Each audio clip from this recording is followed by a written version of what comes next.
H2O के लिए फिर से हाइब्रिडाइजेशन का फॉर्मूला लगा के इसे अप्लाई करके सॉल्व करते हैं। तो हमारा formula V + M - C + A/2 apply करेंगे। तो वैलेंस शेल में जो ऑक्सीजन होता है उसके आउटर मोस्ट में वैलेंस में होंगे 6 इलेक्ट्रॉन, वो अप्लाई किया 6 प्लस नंबर ऑफ हाइड्रोजन या हेलोजन, M का मतलब तो हाइड्रोजन है 2, वहाँ पे पुट किया कैटायन एनायन 0/2। तो जो सॉल्व करके आपके पास आ रहा होगा वो आ रहा होगा फिर से 4।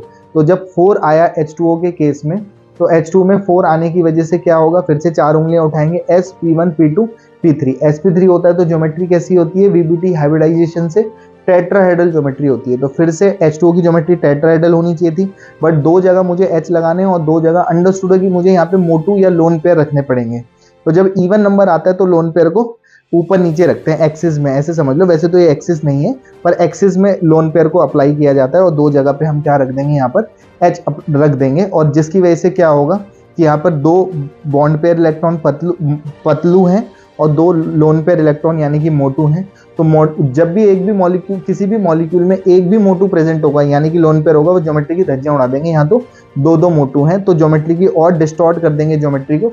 और ज्योमेट्री डिस्टॉर्ट होने के बाद आपको कैसी दिखाई देने वाली है, बेंट शेप्ड ऑब्जर्व ज्योमेट्री मिलती है H2O की, जिसका बॉन्ड एंगल 105 आता है। एक और एग्जांपल ले लेते हैं इसको साइड करके, NH3 मॉलिक्यूल का। तो NH3 में नाइट्रोजन एटम जो सेंट्रल एटम है उसके वैलेंस में कितने इलेक्ट्रॉन होते हैं, 5 plus number of hydrogen halogen, NH3 में H के 3 है तो हाइड्रोजन 3 रख दिया।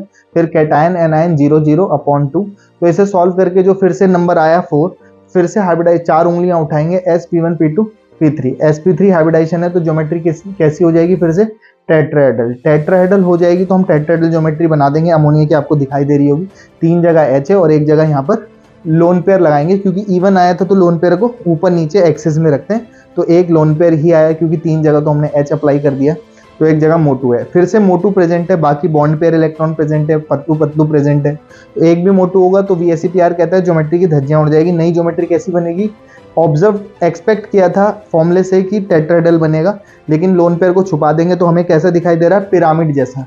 तो अमोनिया की ज्योमेट्री पिरामिडल शेप आती है। तो it is a Motu Patlu concept. Motu needs more space, Patlu needs less space. एक भी मोटू होगा तो ज्योमेट्री की धज्जियां उड़ जाएगी। नई ज्योमेट्री कैसी बनेगी, मोटुओं को छुपा दो।